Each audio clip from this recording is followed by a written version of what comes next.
كذا ما في الاول جيت عاد وليتي ولا وليتي نسيت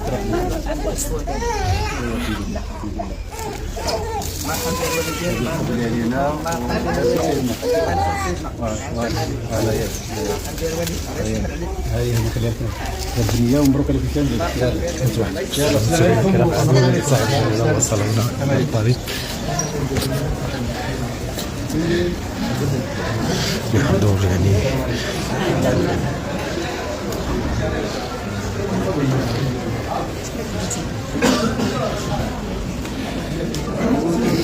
من الشيطان الرجيم.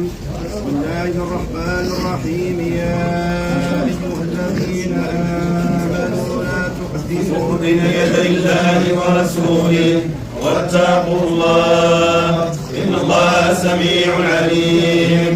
يا أيها الذين آمنوا لا ترفعوا أصواتكم فوق صوت النبي ولا تجهروا له بقول كجهر بعضكم لبعض أن تحبط أعمالكم وأنتم لا تشعرون. إن الذين يغضون أصواتهم عند رسول الله أولئك الذين امتحن الله قلوبهم للتقوى لهم مغفرة وأجر عظيم. إن الذين ينادونك من وراء الحجرات أكثرهم لا يعقلون. ولو أنهم صبروا حتى تخرج إليهم لكان خير لهم والله غفور رحيم.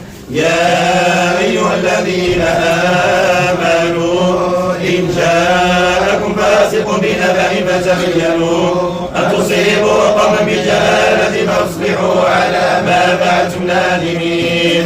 واعلموا أن نبيكم رسول الله ويطيعكم في كثير من الأمر لعنتم ولكن الله حبب إليكم الإيمان وزينه في قلوبكم وكره إليكم الكفر والفسوق والعصيان أولئك هم الراشدون فضلا من الله ونعما والله عليم حكيم. وإن طائفتان من المؤمنين اقتتلوا فأصلحوا بينهما فإن بغت إحداهما على الأخرى فقاتلوا التي تبغي حتى تفيء إلى أمر الله فإن فاءت فأصلحوا بينهما بالعدل وأقسطوا إن الله يحب المقسطين.